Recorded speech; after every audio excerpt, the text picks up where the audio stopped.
and we're going to do a little illusion, and then I'll start. But I wanted to do this one first. It takes too much time once I get in the end. And as soon as I get it out, then we're going to. I'll put. Y'all just keep your number. Be sure you see what it is. Probably those last 3 digits, but I don't want it to be that important. There's going to be 3 people that's going to come up and write your number down. This is the number I want.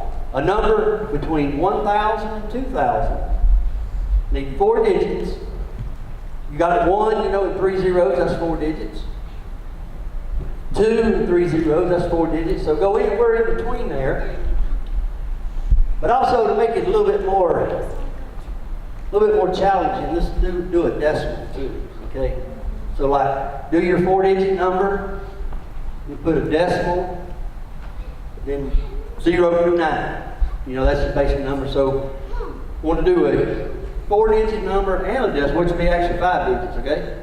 But, and we got some empty spaces, so maybe we want to go through drawing too many out to find them. But, if I find my glasses so I can read. You want to borrow mine? Yeah. All right, let's go. I can't see my number. Okay, your first number is 43. I guess everybody's 43. I don't know, but 50-20.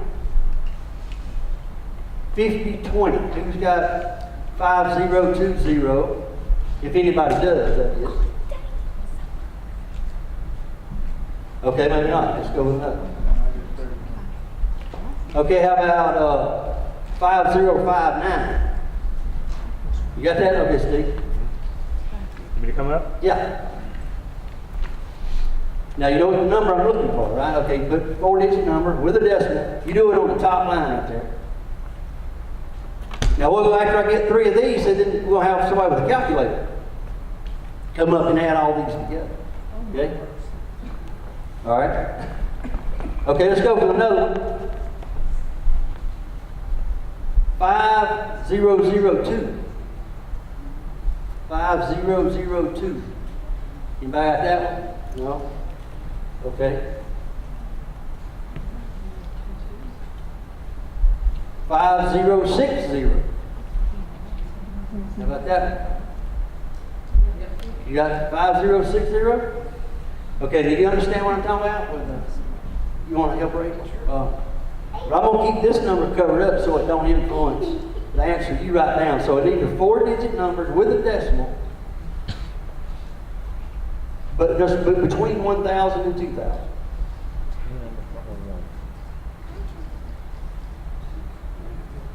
Oh, yeah.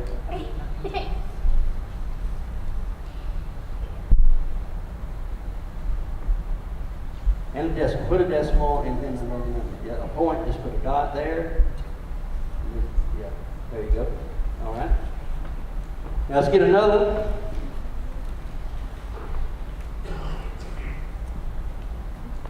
5033. 5033. All right. Try again. 5034. 5034. You sure? No. Okay. You got a 4. Okay. Okay, 5054. 5054. Anybody was still going? Okay. 5052.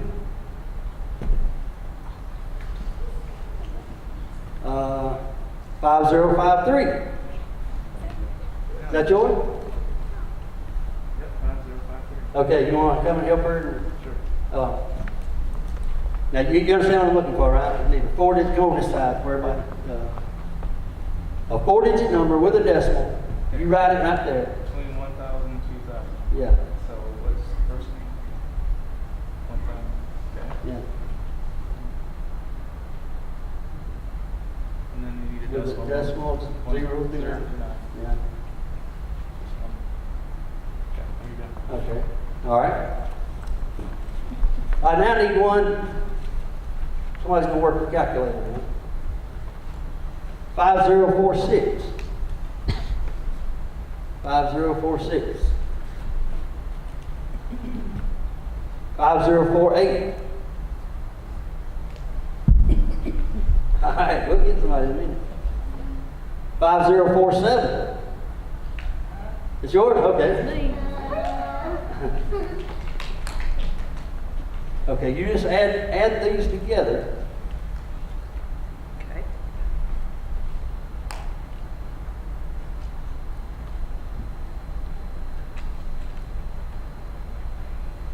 Okay, hang on right there. Take this pen, come right here. On these four lines right there, write what number you added up.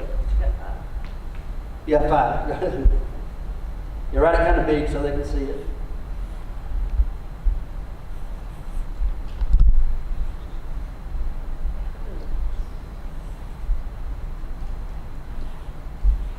Okay. All right, thank you. That's right, later. Good. Everybody see this number? Everybody see what number we come up with? The 3 random numbers, we got 4316.8. Okay, now let me ask you a couple of questions. First, hey, come on in. Hey, Steve. Another Steve. Y'all come on in. What would y'all say probably is, the most popular verse in the Bible? John 3:16. Yeah, that's about what that's probably, and if you ask me, it's probably close to the most important one too. That's kind of what sets the stage for everything. If we didn't have that one, the rest of it might not mean a whole lot. But okay, so we're working with John 3:16. Okay, how many people knows how many verses in the Bible? Verses. How many verses? Yeah. There's around, okay, there's about 32,000. That's a lot, right? What about chapters? Anybody know how many chapters there are? There's a little over 1,200. Y'all don't know these questions, I'm calling y'all preacher. Oh, there's a preacher here. A couple of them, eh? Okay, I know you're going to know this. How many books are in the Bible? 66, yeah. Okay, we got 66 books in the Bible. How many is in the Old Testament? Anybody know how many is in the Old Testament? 39. So basic math, then you know how many is in the New Testament. At least 27, right?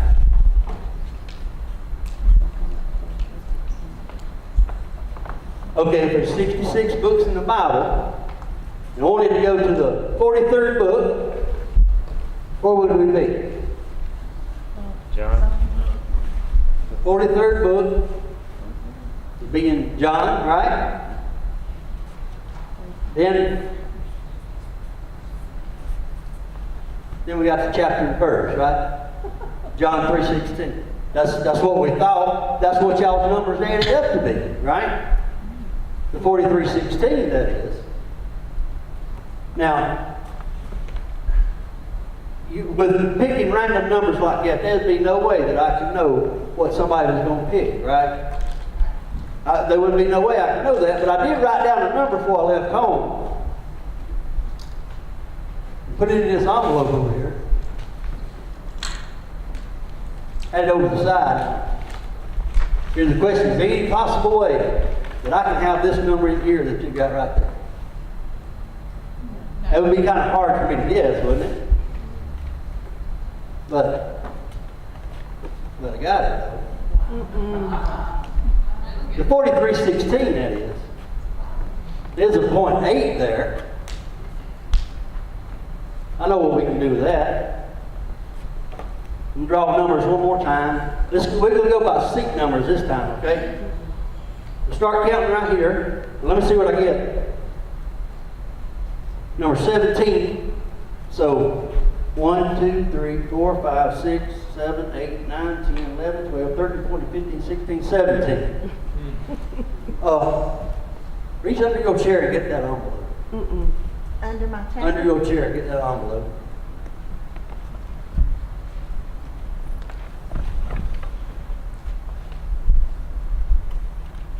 Just rip it out, there you go. Now we had John 3:16.8, right? So we had to have the 8 left over from something, right? So Janice was sitting on the 8.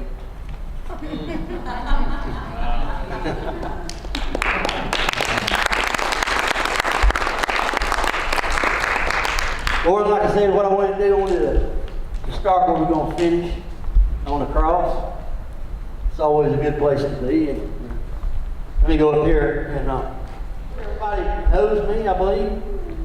There's a few that don't, you don't know me. I'm Phillip. I live in Landrum. I'm not a preacher. I'm not a teacher. I don't even consider myself to be a public speaker.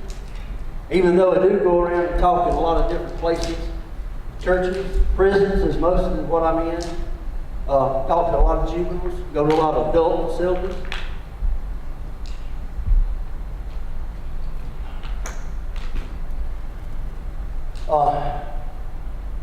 We in a battle.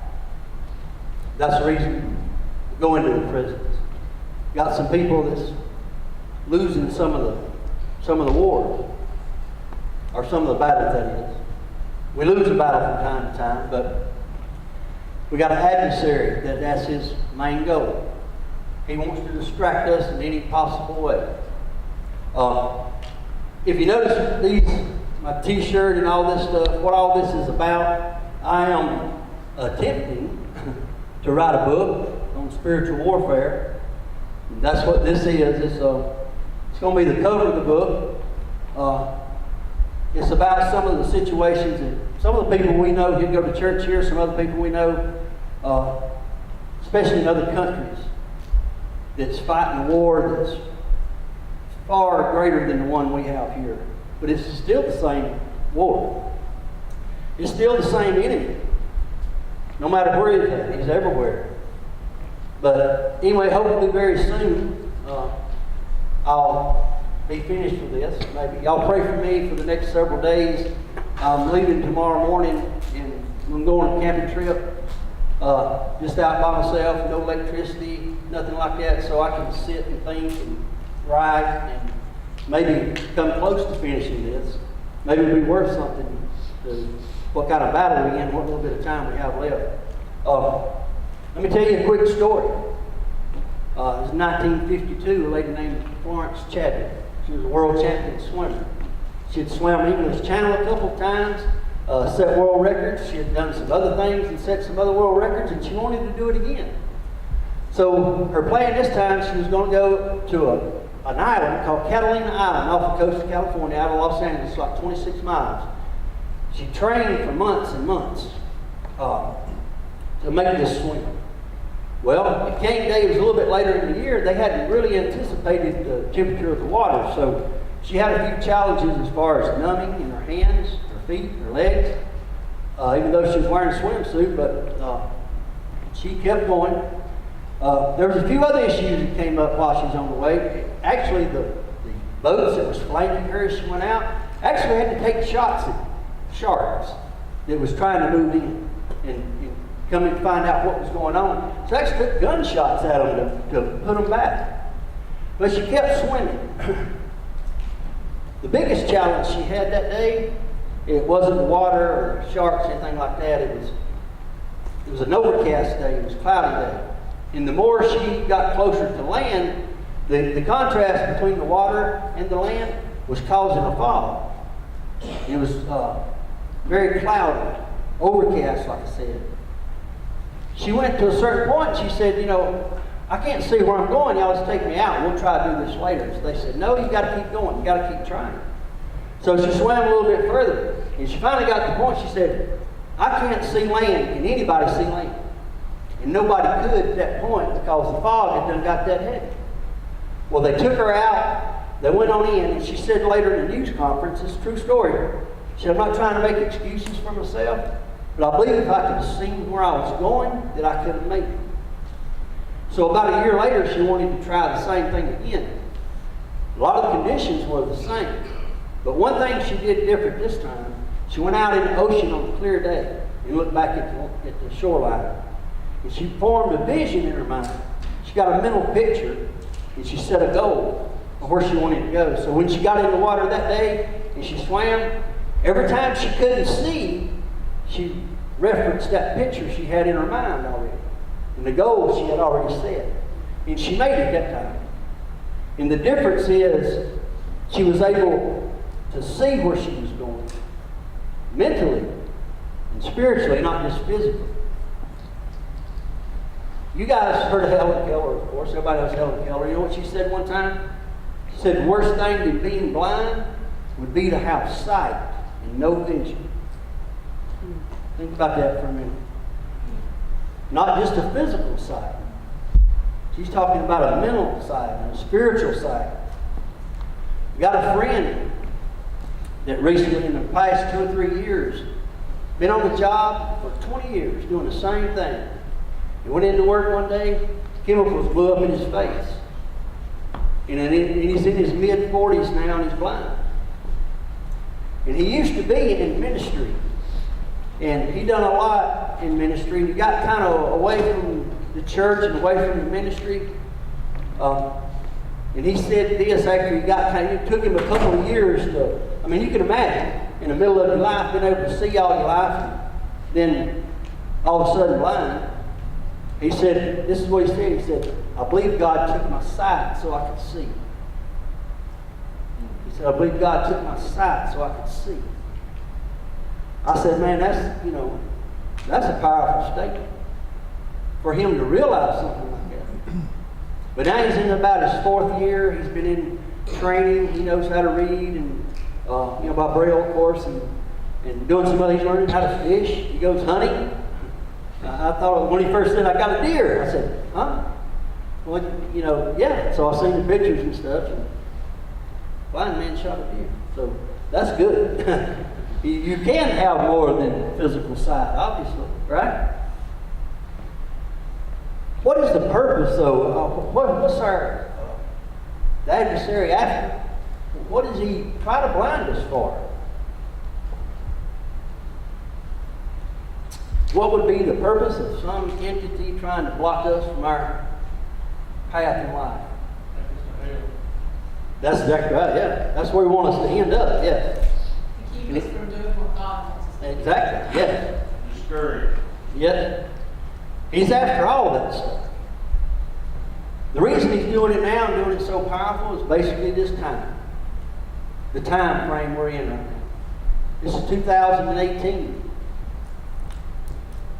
We don't have a whole lot of stuff left. Not a whole lot of time left, that is.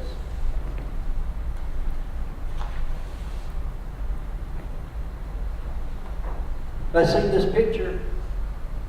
Some knows what this is.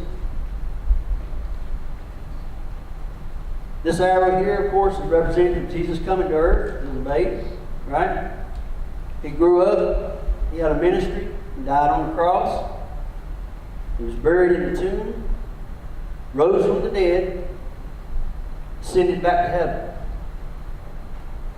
We're waiting on this. We're waiting on him to come back. When will that be? That part we don't know. That's where the time frame comes from. Satan is battling as hard as he can. He wants us to miss this. He wants everybody to miss the rapture. If we miss it, it's, he's accomplished his goal, but look where it leaves us. A little bit of that deception he does, and it happens on a daily basis, and it's don't ever look for anything big. Don't ever look for anything with a lot of bells and whistles and flags, and he don't do that. That's too obvious. It's always little small, simple things. We watch the news, right? The weatherman comes on and he says, well, the sun rises at this time tomorrow and it sets at this time tomorrow evening, right? That's what he says. You know that's wrong. The sun don't move. It's the earth that moves. And is it that big of a deal? Maybe not by itself. But see, what it does do, it starts conditioning our mind to accept something that's not true. And when we hear that on a daily basis, all the time, every day, eventually we'll get to where we don't pay a lie much attention. Oh, we know what he means. You know, you ever heard that car? He's got a car, it can fly. We know it can't fly. We know what he means, yeah. But still, the little phrases like that, we don't pay them any attention anymore. But they're not true. So eventually, when we start hearing very serious things, it's not true. Well, it's just another day. Here's some of how the deception works. You guys see these cards. Some of you have seen them before and some not. And I cut these out by myself, so I might not be that good with scissors, but they are the same size. Everybody agree with me? These cards are the same size? But if I let you look at them like this, does one look bigger than the other? Yeah? Well, okay, you sure? You see which one's bigger? The green one. Huh? Now the yellow. Yeah. They're the same size. Neither one is bigger. That's an optical illusion. If I can get you to see something from my point of view, the way I want you to see it, I got you. No, and I don't tell you you've got another choice. You'll probably believe me. What would be worse? A clock is 5 hours wrong or 5 minutes wrong? Initially, we want to think 5 hours, right? But if I told you it was almost 9 o'clock, you know better than that. You don't even have to look. But if I tell you just 5 minutes off, you'll probably believe it. I could fool you with that little bit. And that's what happens. You've got to be conscious of that on a daily basis. It's little things. And finally, you got it. I'll show you a picture of a horse. Anybody see the horse? What if I told you that wasn't a horse? It's a frog. You see, is it a frog or a horse? It's both, right? But see, again, it's whichever way. I tell you, I told you the picture of a horse. Now, if we'd have left, you'd probably said, oh, wow, he put a picture of a horse up there. Not knowing that you had a choice. So you always got a choice. Look at this and tell me the number of the space that this car is in. Look at the number sequence and see if you can find a pattern and tell me what number where the car goes. Anybody just take a wild guess? 0? Anybody else? 87? 87? 78? Okay, let's see what number goes there. 87, right? Just you ever see, you're looking at it upside down. Seeing again. If I can get you to pay attention to that, I got you all day long, because there's not a pattern there. You know, if I can keep you looking at the spider that's up on the ceiling long enough, you'll never see the snake that's about to bite you on the foot.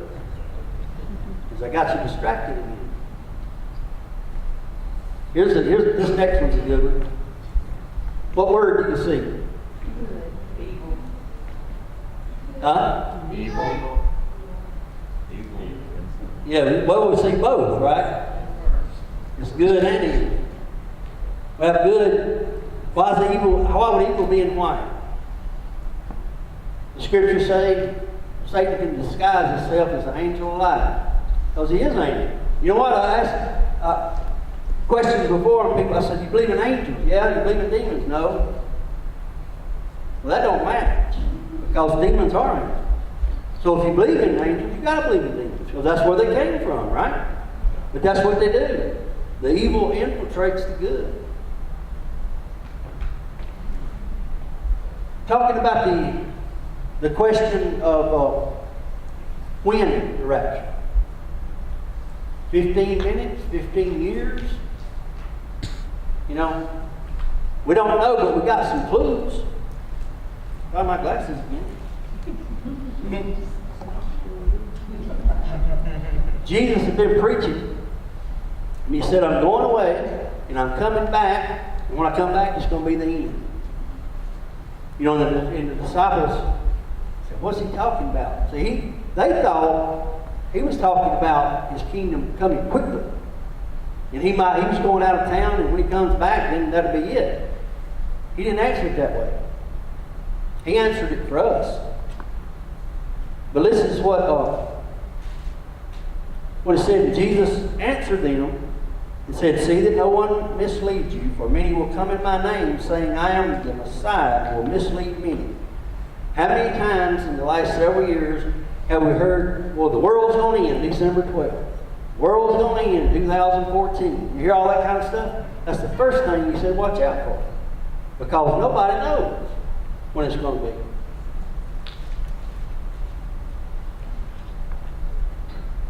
He said there will be wars and rumors of wars. Do we even need to talk about that? You turn on the news, that's all you hear. That's all we've been hearing for years. The United States has been in some kind of war or about to be in one all of my lifetime. Kingdom against kingdom, nation against nation. There will be famines, and pestilence, and earthquakes in various places. That's the one really interesting to me. If you get into the study of what's going on right here, this is some of the most important prophetic scripture in the Bible, I believe. And Jesus is giving what's going to happen. He's talking about what's about to come. But he's talking about famines. Everybody knows what famines are. That's been going on for a long time, and it's going to continue. Pestilence. Now, you get into that study, and you go into the Revelations, talking about the 4 horsemen. Everybody know what I'm talking about on that? 4 horsemen's in there. Pestilence is the pale horse. He's talking about, see, again, the disciples thought he was answering for what was about to happen. He was answering the question for us, right?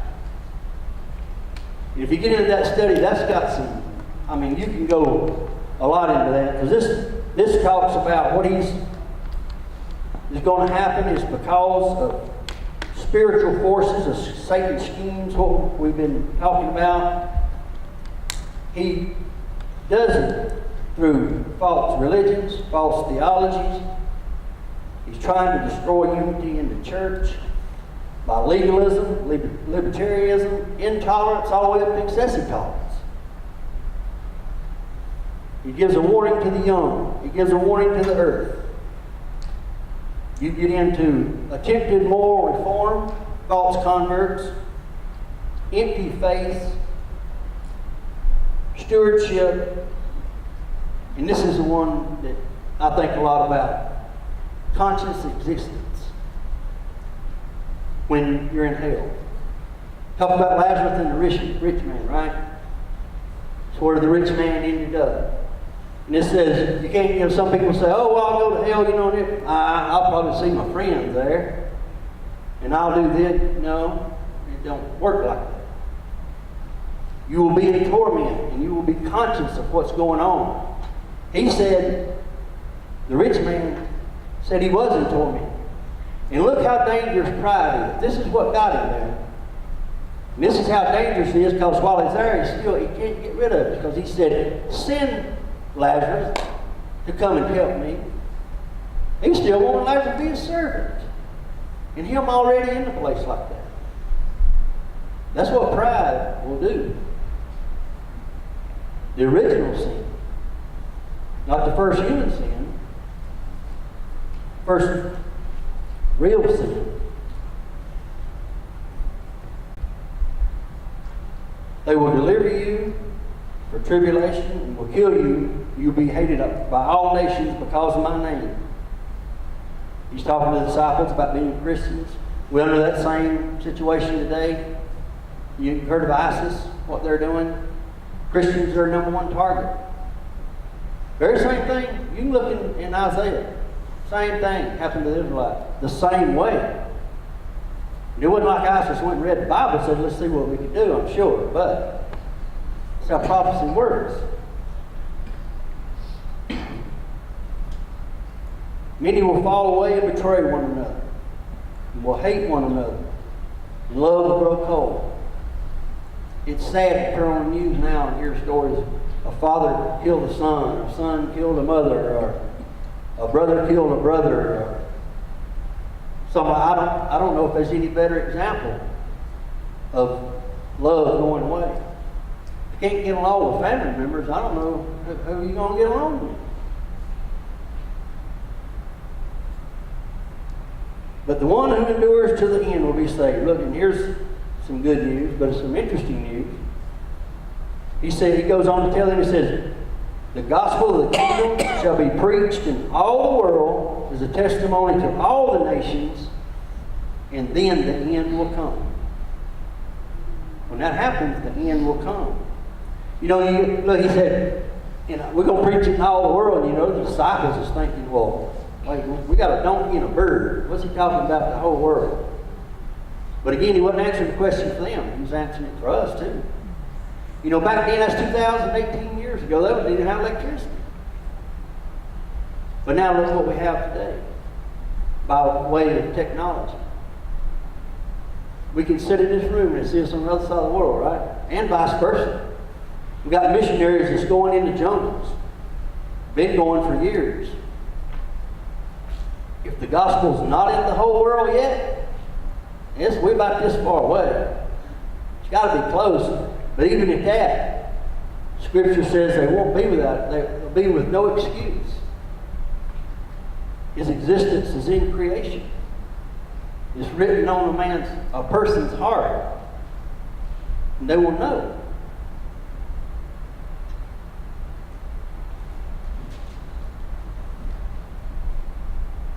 Now, concerning today, in the hour no one knows, neither the angels in heaven nor the Son, but the Father only.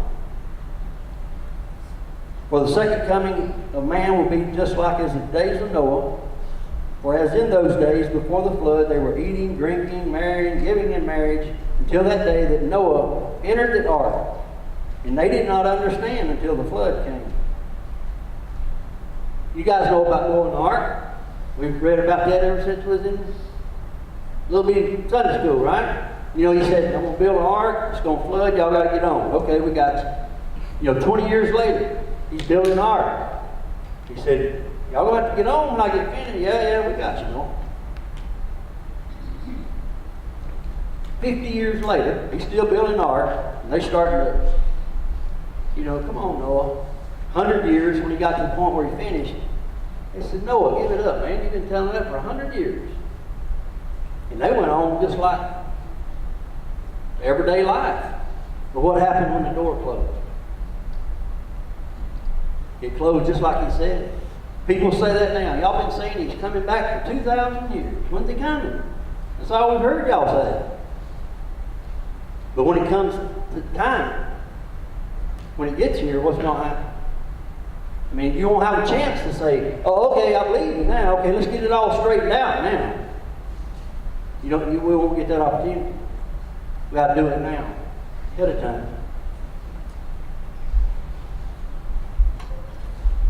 If that's not enough to talk about the rapture to get us prepared, then we got stuff a little bit closer to home. I know y'all can't read this, but I'll read it for you.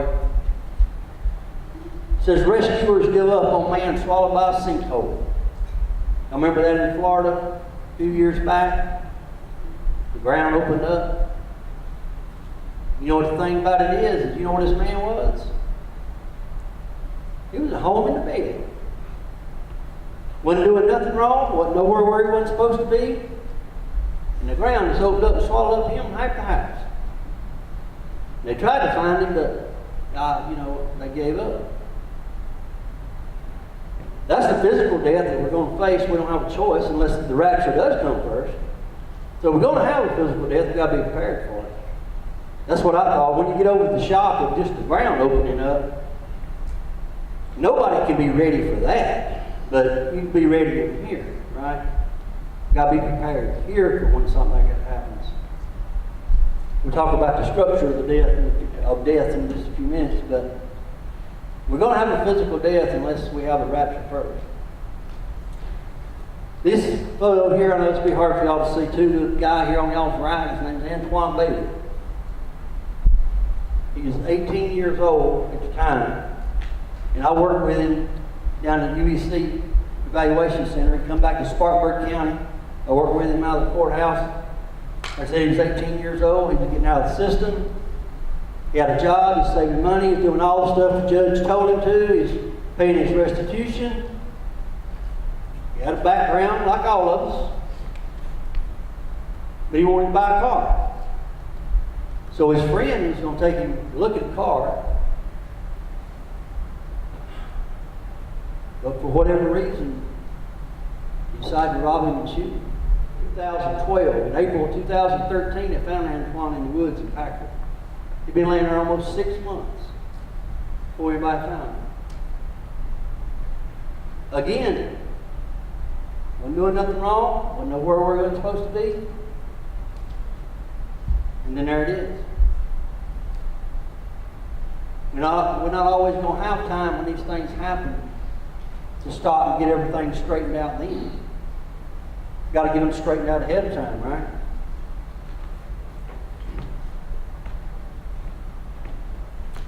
Got a couple of friends that, some of you know John Simone here. He's the director of the prison ministry I was talking about earlier. Also know him and know another guy. Me and Steve both know Mike Ham. He's a chaplain. He's in prison ministry. Both of those have been to prison. John and Mike, over money. Whatever it does, you know, John had a big auto dealership making millions of dollars.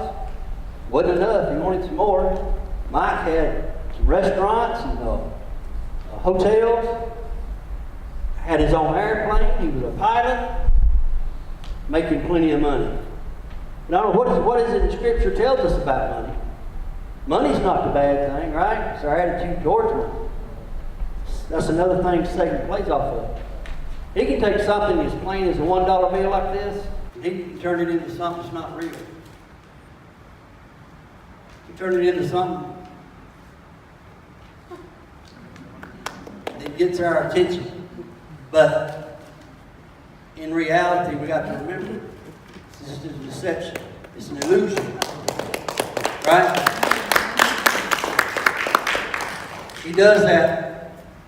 Anything, like I said, it's small things on a daily basis. Y'all know if y'all can see this one real good. This is a $2 bill. Remember they used to print, I don't know if it's still printed or not. Can y'all see that? Okay, I can't see it because of light, but you know what they said about it? They said, well, how are we going to get a $2 bill? They said, well, first we're going to take two ones. And we'll take a 1 and a 1 and put them together, and then we'll have a $2 bill. Right there.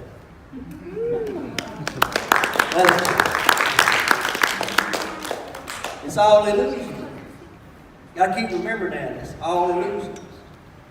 There's a big difference between, there's three words that's very similar on the surface. There's magic, illusions, and miracles. We got to remember there's no such thing as magic as all illusions, but they are miracles. And we are receiving the blessings of a miracle. Where do I want to go next? Everybody knows what this is.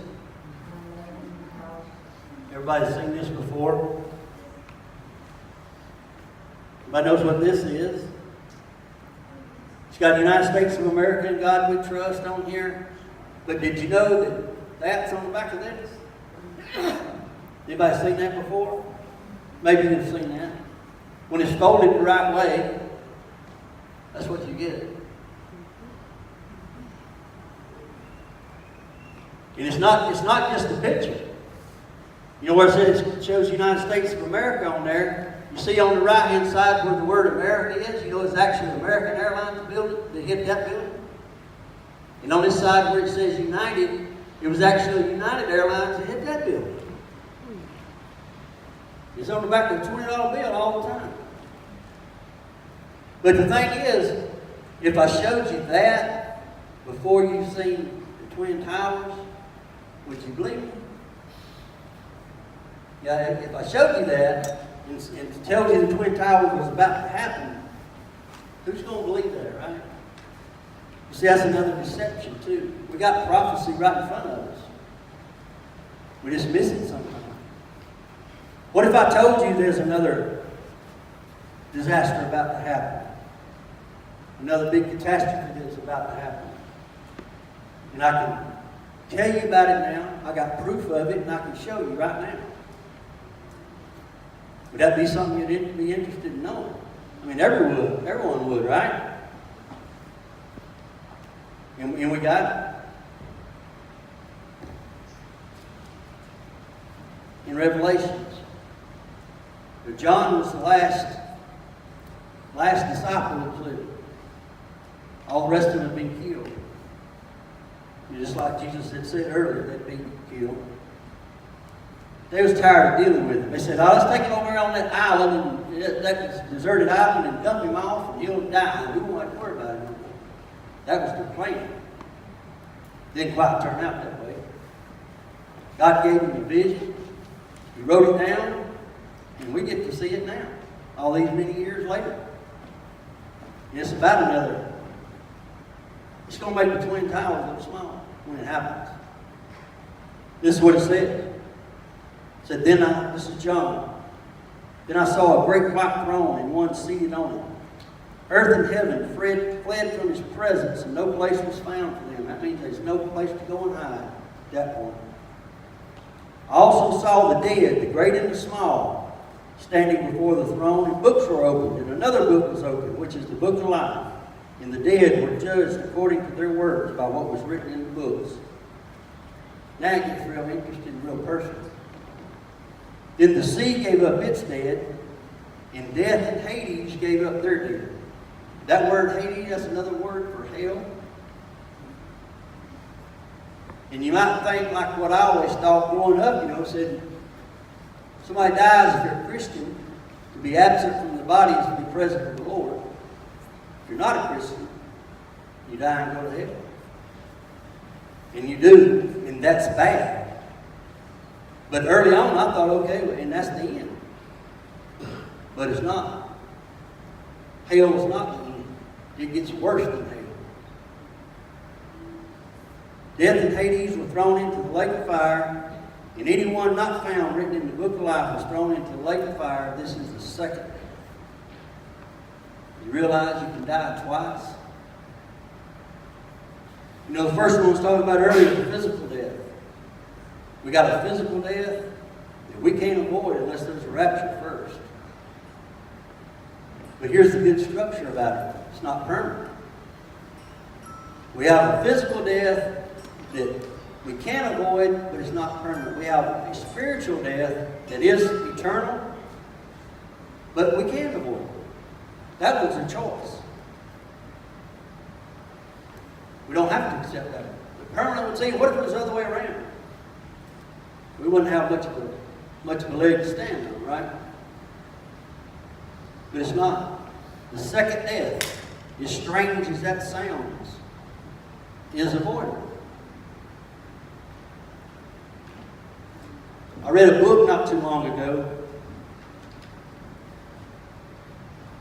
but don't ask Elaine, she'll say I only skim through it. I read the important parts. Anyway, the name of the book was The Insanity of God, by a missionary named Nick Ripken. He'd been to many parts of the world, and like what I was talking about, some of the situations of what I'm writing in the book is some of the people that have been in those situations in other countries, and the kind of things that happened to them. And it was in one country, and they was in a secret church, it was in a home. You have to hide in those kind of places. And there was a young preacher in there that said he was really gun-ho, man. He was going to do this and going to do that, and talking about all the great things he was going to do. And said one of the senior pastors pulled the missionary over to the side and said, that's a pretty good guy, but you can't listen to everything he says right now. I said, why is that? I said, well, he ain't been to prison yet. He said, we consider that part of our seminary. It's going to prison for your faith. He said, that's where you find out what your faith's about. People face that all the time. I often wonder, why was I born in the United States, and some of the people born in other states, they have no electricity, they have no running water, you have to walk for miles to get water and stuff, and all I thought, what's the difference? Why some of us going here and some of us going there? When these missionaries go there, they can see things like that. There was another man, and I believe the story is true, but maybe it's deception. It makes me want to challenge it, but it's hard for me to think. There was a man, he was in prison for 17 years in Romania. 17 years. He took Bibles to everyone. And they told him to quit, and he wouldn't do it. He finally got arrested. He went to prison. They wanted him to sign a piece of paper that said, he renounced Christ. Didn't believe in Jesus. He said, I ain't do it. So while he was there, he said he would sing this song every morning. He got up, he faced to the east, and started singing this song. And the prisoners in there, shut up, man, we don't want to hear that stuff. But he would sing anyway. The guards, when they tried to get him to sign the paper, he wouldn't sign, so they'd beat him again. This went on all the time. He said every time he could find a piece of paper or a little pencil, anything, he would start writing the words to that song and writing down verses, anything he could write. And he'd put it up in his cell somewhere where he could get a little moisture to make it stick. And of course the guards would see it, they'd come in, rip it down, beat him again. He said he'd been there 17 years. And he never would break. So one day he heard some commotion. And he looked out, and coming from down the hall of the prison, there was about 4 guards dragging this lady down through there. And he was looking and trying, he said, oh, wait a minute. I recognize her, that's my wife's clothes. That's the color of her hair. And they drug her on down to about 3 cells down below. He was still within hearing distance and couldn't see. But they tortured her and beat her and stuff for 3 days before they killed her. Then they drug her back up through there. And he said he was looking, he said, that's got to be no. That's her clothes, that's her hair, that's her size. And he said, that was all I could take. Couldn't take anymore. He said he just broke down. Called the guards, said, I'll sign whatever he wants me to sign. And he wept on his bed all night.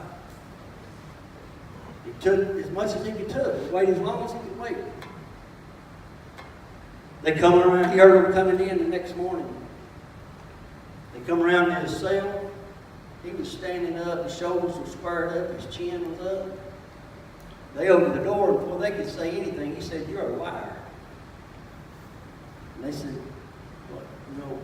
what's this?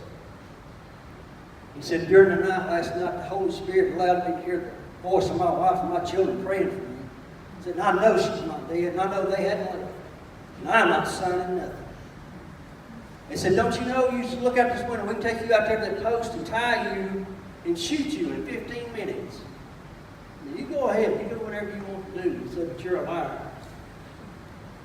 So just in a few minutes they came. They took him out and started taking him out there. And as they started down the hall, one by one, more and more of those prisoners that had heard that song for 17 years got up and started singing. And it was loud. The more sang, the louder it got. And the guards stepped back. They wanted, this ain't the guy we knew yesterday. They even became scared of him. They took him outside and let him go. He went back home after 17 years. And I'm thinking, how long does it take to sign your name? 3 seconds. Would we stay in prison for 17 years and all it takes is 3 seconds to sign our name? That's got to challenge your faith. That's faith. But isn't that what Paul said? The Apostle Paul said, I boast in my weakness because that's when he's at his greatest. And when that man Dimitri had come to the point where he was broken, laying on the bed, couldn't do nothing else, he was at his weakest. Holy Spirit stepped in and took over. He demonstrated his faith for that long, and the Holy Spirit didn't leave him. Scripture says that God will never forsake us or leave us. I wish I'd have. Yeah, I didn't give you this, Tracy. Maybe everybody can see it. I didn't know for sure I was going to use it. But can y'all see this? Some people know what this is. This is what's called a Katrina X. Right? This is from the hurricane in New Orleans. What they done, they went to the house when they were searching for people after the hurricane was over, and they put this mark on it. So when other officials came by, they would know that house has been searched and what the situation was. And this one, what they done on top here was the date. And on this side was the initials for who the rescue team was and where they was from. On this side, it told the hazards that might be in the house. And in this situation, it would have been a gas leak. But the most important one was this one here. This was if anybody was at home when they got there. If they found any bodies. If anybody didn't get away. There's another symbol. In the Arabic alphabet, this is the letter N. And it stands for the word Nazarene. For us, it would be Christian. This is a symbol that ISIS puts on your house in the Middle East when they come and you're determined to be a Christian. This is what they mark it with. Then the officials come back later. And you got 3 choices. You can convert to Islam and stay. Or if you want to remain a Christian, you can and leave. You don't pack. You don't take your stuff with you. You just leave.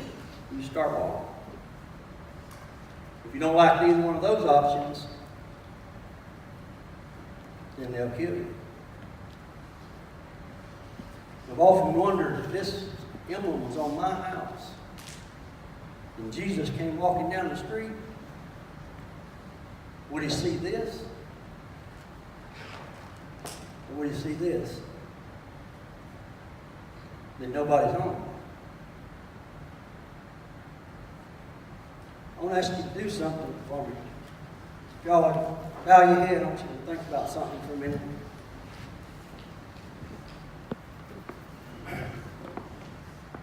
So think about the plans that you got for today or tomorrow.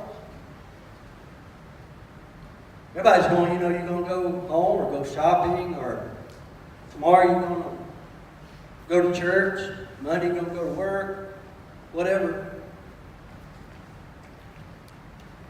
But I want you to think, while you're thinking about those plans that you had, and if you're here with a spouse, I want you to think about being by yourself right now, and he or she's not with you. But if about 50 or 100 armed men come in this back door right here, right now, and you're arrested, you took down to Spartanburg County or Columbia or wherever for being a Christian, you going to stay there next week? I said, if you just sign your name, you can go home. You going to stay there next month? Now remember, your spouse don't know where you're at. Your children don't know where you're at. Your job doesn't know where you're at. You going to stay there for 6 months? You going to stay there all year?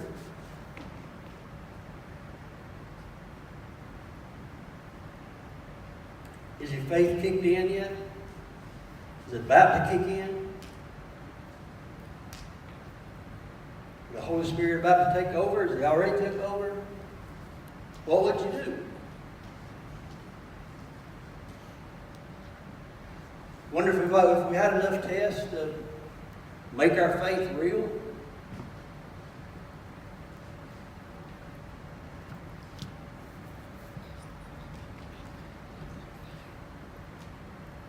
I hope we all have.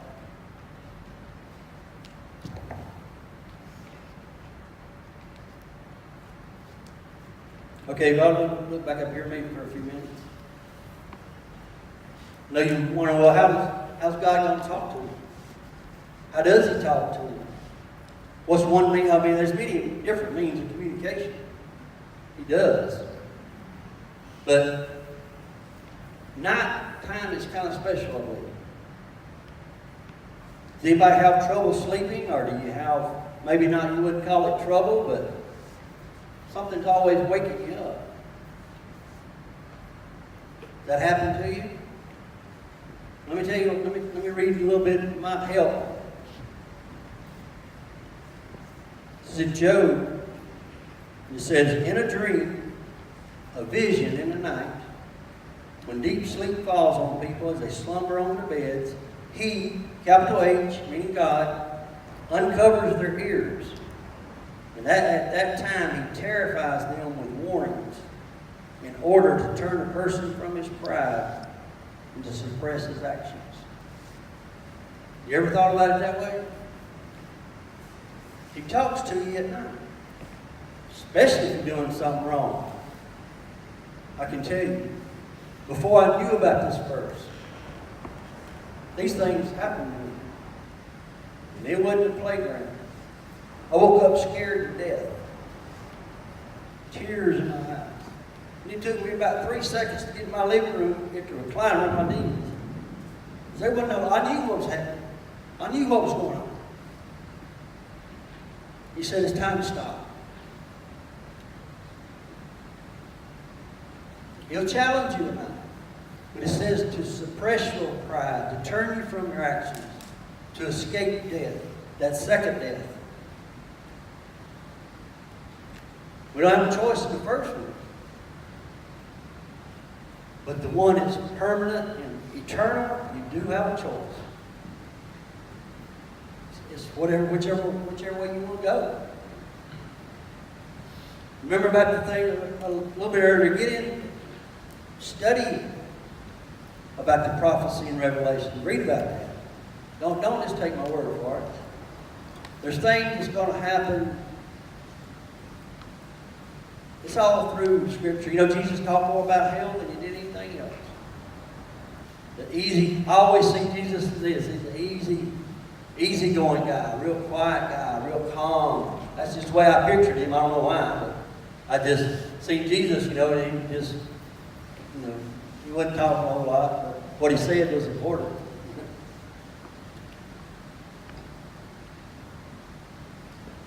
I hope everyone is prepared, but if you're not, I want to give you opportunity right now to do that. If you bow your head again, please. If you've never made that choice about the second death, maybe you didn't even know about it. You can do that now. It's just a simple prayer. It's not, you don't have to think, fireworks is going to go off or anything like that. That's not what it's about. It's about your will, about turning over your heart, accepting the Holy Spirit to come in.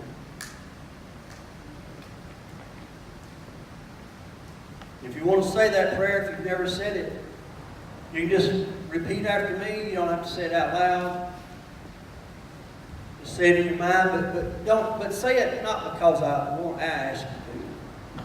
Because I can't do nothing for you. God knows whether you're serious or not. He's the one you have to deal with. It's just something like this. Dear Lord, I'm a sinner. I accept what you did for me on the cross. And from this point forward, I want to live for you the best that I know how. Please give me a vision and show me the path that you have for me. Take the fog away. I don't want to be fooled anymore. And this is in Jesus' name that I pray. Amen. If you've never done that, I hope you do. If you're still thinking about it, talk to your preacher. There's lots of people around you can talk to. I appreciate y'all coming. Thank you. It means a lot to me.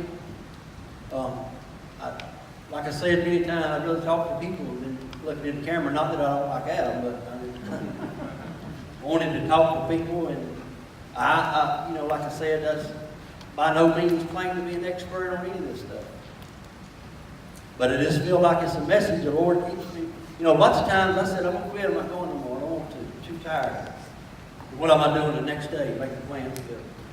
That's just the way it works, But somebody did make a comment not too long ago and said they appreciate what I've done and what I was talking. I said, well, I think I finally figured it out. I just want to be the messenger and not the teacher. I just want to go deliver the message. I don't have to teach him. So anybody can do that. Everybody's got friends.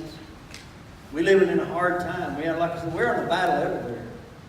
When you start thinking about it, when you go out and you look at people, you can tell. A lot of people will go up and talk to, and when you get through, they'll say, man, I'm glad you talked to me. Well, we don't know that unless we talk to them. They might tell you to go jump in the lake. Well, that's okay too. But, at least you try. That's what we got to do. Okay? Thank you, guys. I appreciate it.